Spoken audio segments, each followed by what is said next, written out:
Elle a dit, il y a quelqu'un qui frappe à ta porte. Et je l'ai entendu, frère Bill, et j'ai ouvert la porte. Un homme est entré. Il s'appelait John Emile. Et il a dit, frère Bill, vous ne vous souvenez pas de moi? J'ai dit, non, je ne crois pas. Il a dit, vous m'avez baptisé, moi et ma famille. Mais il a dit, j'ai pris une mauvaise voie. Et j'ai perdu un de mes jeunes fils, l'aîné. Le cadet est couché à la maison. Il est mourant en ce moment. L'enfant fait une pneumonie double. C'est à peine s'il arrive à respirer. C'est vous qui m'êtes venu à l'esprit. Je me demande si vous accepteriez de venir prier pour lui. Je suis un cousin de Graham Snelling. Et je voudrais que vous priez tous les deux pour le petit. J'ai dit, d'accord. Et donc, je me suis préparé. Et maman a dit, qu'est-ce qu'il y avait? J'ai dit, il y a un petit qui va être guéri. Alors elle a dit, guéri? J'ai dit, oui maman. Et alors j'ai dit, je t'en dirai plus long à mon retour. Alors, quelques instants après, il a frappé à la porte et frère Graham était avec lui. Nous avons passé par ici, à côté de ce que nous connaissons aujourd'hui comme le chantier de construction pour bateaux, ce qui était à l'époque le vieux chantier naval Howard. J'ai dit, Monsieur Emile, où est-ce que vous habitez maintenant? Il a dit, au nord d'Utica. J'ai dit, vous habitez une petite maison, ce que nous appelons une maison de fusil de chasse, une petite maison de 2 pièces. Oui, monsieur. Elle est située sur une colline. Oui, monsieur, il a dit. J'ai dit, votre plainte, ici, est faite de planches à rainures et languettes. Elle est peinte en rouge. Il a dit, c'est exact. J'ai dit, le petit est couché sur un lit à colonne en fer. Et il a ça à la maison, une salopette en velours côtelé bleu. Il dit, il la porte en ce moment. Et j'ai dit, et c'est un enfant qui est tout petit. Il a environ 3 ans. Et il a aussi une toute petite bouche, des petites lèvres très minces. Et il a les cheveux châtain clair. Il a dit, c'est la vérité. J'ai dit, Madame Emile est une femme aux cheveux noirs. Et dans cette pièce, vous avez un canapé rouge et un fauteuil rouge. Il a dit, est-ce que vous y avez déjà été, frère Branham? J'ai dit, tout à l'heure. Tout à l'heure, il a dit. J'ai dit, oui. Mais il a dit, je ne vous ai pas vu. J'ai dit, non, c'était en esprit. J'ai dit, Monsieur Emile, vous m'avez entendu parler, si c'est moi qui vous ai baptisé, des choses qui m'arrivent. Il se peut que je vois des choses avant qu'elles arrivent. Il a dit, oui. Est-ce qu'il vous est arrivé quelque chose du genre, frère Branham? J'ai dit, oui. Et Monsieur Emile, celui qui m'a dit ce qu'il en était, il ne m'a jamais dit un mensonge. Votre petit va être guéri quand j'arriverai là-bas. Il a arrêté la voiture, il s'est affalé sur le volant et il a dit, « Oh Dieu, sois miséricordieux envers moi, ramène-moi au Seigneur. » Voyez? Et je te promets de vivre pour toi le reste de ma vie, si tu épargnes la vie de mon petit. Et là, il a donné son cœur à Christ. Nous sommes entrés dans la maison, tout excités à cause de lui, une âme qui avait été ramenée à Christ. Quand nous sommes entrés dans la maison, tout était là, exactement tel quel. Sauf que la vieille femme n'était pas là. Émotif, surexcité, j'ai dit, amenez-moi le petit. C'est à peine si le petit était encore en vie. Voyez, ce recroquevillement, ça voulait dire que la vie avait quitté le petit. Il était tout recroquevillé, jusqu'à sa petite gorge, ici. Et j'ai dit, amenez-moi le petit, sans attendre que la vision s'accomplisse. Frère Vail, si ce bloc-notes était censé se trouver ici, je ne peux pas prononcer une seule parole, tant que ce bloc-notes n'aura pas été posé là. Voyez, il faut que ce soit exactement tel qu'il me l'a montré. Donc j'ai dit, amenez-moi le petit. Et le papa m'a amené son petit et j'ai prié pour lui. Son état s'est aggravé. Alors je me suis dit, là, quelque chose, il était vraiment à bout de souffle. Et ils ont dû lutter, le secouer et tout pour le réanimer. Je me suis dit, là, il y a quelque chose qui cloche. Tout à coup, la pensée m'est venue. Où se trouve la vieille femme? Ça n'y était pas encore. Alors, ils ont recouché leur petit. Ils lui mettaient des trucs sous le nez et tout, et il pleurait. Sa mère criait comme une hystérique et tout. Mais le petit, c'est à peine s'il respirait. J'ai pensé, eh bien, à cause de ma stupidité, j'ai fait mauvais usage de la vision de Dieu. En effet, je n'ai pas du tout attendu qu'elle s'accomplisse, tellement j'étais surexcité. Vous pouvez voir par là, frère Vail, pourquoi j'attends. Peu m'importe qui me dit quoi. Je vous aime en tant que mon frère. Frère, n'essayez jamais de me dire ce que je dois faire, alors que j'estime que j'ai déjà la volonté du Seigneur. Voyez, peu importe combien l'autre voie peut sembler être la bonne, je vais l'attendre lui. Voyez? Et alors, j'ai tiré une leçon de ça, il y a bien des années. Il faut faire exactement ce qu'il dit et ne pas le faire avant qu'il ait dit que c'est le moment de le faire. Le petit luttait pour reprendre son souffle. Or, je ne pouvais pas leur dire ce que j'avais fait. Je devais simplement attendre. Je me suis dit, peut-être la grâce ne tiendra pas compte de ça et qu'il va me pardonner. Eh bien, je suis allé m'asseoir. Jusqu'à l'aube, ils ont lutté pour que le petit reste en vie. Quand le jour a commencé à se lever, ils pensaient que le petit allait partir d'un moment à l'autre. Eh bien, je suis resté assis là, et ils ne cessaient de me demander, « Frère Branham, qu'est-ce que nous devons faire ?» Ou « Frère Bill », c'est comme ça qu'ils m'appelaient, « Qu'est-ce que je dois faire ?»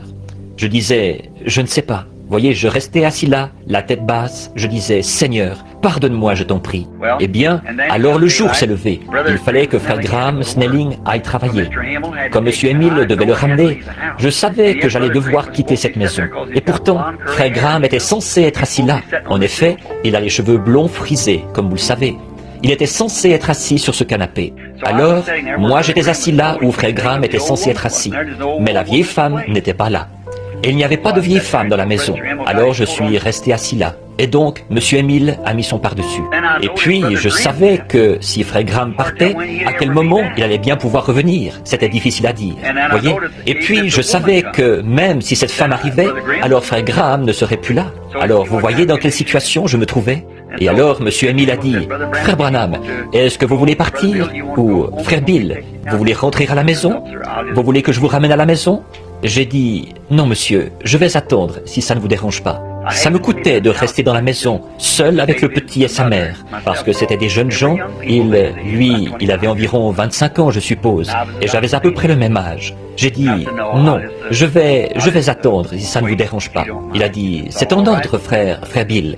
Et alors, la mère qui faisait les 100 pas comme une hystérique, et qui qui pleurait et tout, vous savez, et l'état du petit qui s'aggravait toujours, voyez. On aurait dit que, d'un moment à l'autre, c'était comme si la respiration lui manquait, comme ça. Il faisait « C'est tout ce qu'il y avait comme souffle en lui. Il y avait déjà plusieurs jours qu'il souffrait de ça. Il s'en allait. Et alors, je me suis assis là. J'ai pensé, oh, si Graham part. Graham a mis son manteau et il allait franchir la porte pour sortir. Et il a dit à sa femme, il a dit, eh bien, nous serons de retour dans un petit instant. Je me suis dit, oh Dieu, alors il va falloir que je passe toute la journée ici, et peut-être encore toute la nuit, tu vois, à attendre cette vision. Qu'est-ce que je peux faire? Et j'ai regardé par la fenêtre, et voici, la grand-mère du petit arrivait sur le côté de la maison. Je l'ai appris plus tard, là, que c'était sa grand-mère.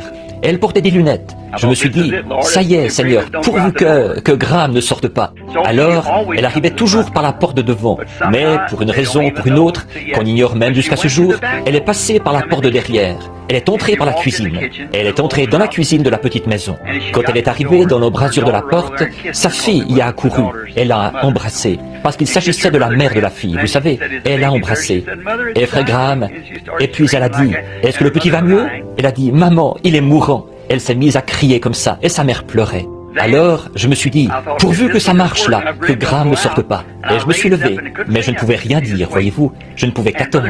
Et frère Graham a fait quelques pas. Je m'étais levé pour qu'il puisse s'asseoir. Et c'était des membres de sa famille, voyez-vous. Alors, il s'est mis à pleurer, lui aussi. Et il s'est assis sur le canapé, là où il était censé être assis.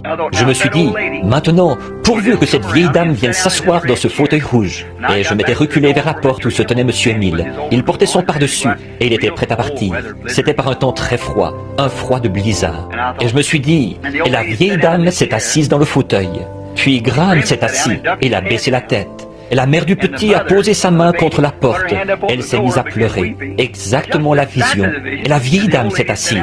Mais au lieu que ce soit juste des larmes sur ses lunettes, vu qu'il faisait froid, quand elle est entrée, celle-ci s'était embuée. Alors elle a plongé la main dans sa petite serviette, et elle en a sorti un petit mouchoir, ou dans sa petite sacoche, et elle a commencé à essuyer ses lunettes. Frère, avec ça y était. J'ai dit à M. Emile, Monsieur Emile, est-ce que vous avez toujours confiance en moi en tant que serviteur de Christ? Il a dit, certainement, frère Branham. J'ai dit, maintenant, je peux vous le dire. Quand j'avais parlé tout à l'heure, j'avais devancé la vision. Voilà pourquoi ça ne s'est pas produit. Si vous avez toujours confiance en moi, allez, amenez-moi votre petit. Oh là là, j'ai vu à ce moment-là que c'était juste, voyez-vous. Allez, amenez-moi votre petit. Il a dit, je vais faire tout ce que vous me demandez de faire, frère Bill. Je n'aurais pas peur de le prendre dans mes bras. En effet, quand il le prenait dans leurs bras, il s'en allait, il perdait le souffle. Il m'a amené le petit. Il a étendu les bras pour prendre celui-ci. Il me l'a amené, et il se tenut là. J'ai posé ma main sur lui, j'ai dit, Seigneur, pardonne la stupidité de ton serviteur. Voyez, quand j'avais parlé, j'avais devancé ta vision. Mais maintenant, que l'on sache que tu es le Dieu des cieux et de la terre. À peine avais-je dit ça, le petit entoure son papa de ses deux bras et il se met à crier et à pleurer en disant « Papa, je me sens bien maintenant !» Voyez, j'ai dit « Monsieur Émile, laissez le petit tranquille. Il faudra 3 jours pour que ça le quitte. » Parce qu'il avait fait 3 pas en se déroulant. Je suis rentré chez moi, j'ai raconté ça à mon église. J'ai dit « Je vais y retourner. » C'était un lundi. J'ai dit « Mercredi soir, avant le culte, j'irai là-bas. » C'étaient des gens pauvres. Alors, nous leur avons préparé un panier de provisions pour le leur apporter. Alors j'ai dit, je veux que vous y alliez tous quand j'irai là-bas. Et vous vous placerez autour de la maison. Et quand j'arriverai là-bas, à cette maison-là, regardez bien. Et vous verrez si ce petit ne va pas traverser le plancher avec une petite moustache dessinée ici, du fait qu'il a bu du chocolat au lait ou quelque chose comme ça. Voyez? Et il va placer ses mains dans les miennes et prononcer les paroles suivantes. Frère Bill, je suis parfaitement guéri. Ce petit, âgé de 3 ans, regardez bien et vous verrez si ça ne va pas se produire.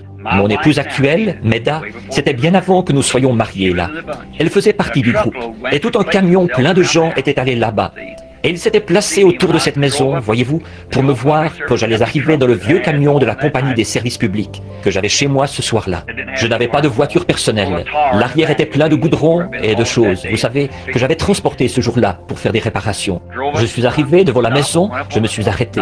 Je suis monté sur le perron, j'ai frappé à la porte. Il n'y avait pas de tapis sur le vieux plancher. La mère a traversé la pièce, elle a dit « Tiens, mais c'est frère Bill !» comme ça. Et les gens regardaient à l'intérieur par les fenêtres, à ce moment-là, pour voir ce qui allait se produire. Et dans le coin, le petit garçon était en train de jouer. C'était le 3e jour. Je me suis arrêté, je n'ai pas dit un seul mot. Tout doucement, il a traversé la pièce, il est venu, et il a placé ses petites mains dans les miennes. Il avait bu du chocolat au lait. Il avait comme une petite moustache partout là, due au chocolat au lait. Il a placé ses mains dans les miennes et il a dit « Frère Bill, je suis parfaitement guéri. »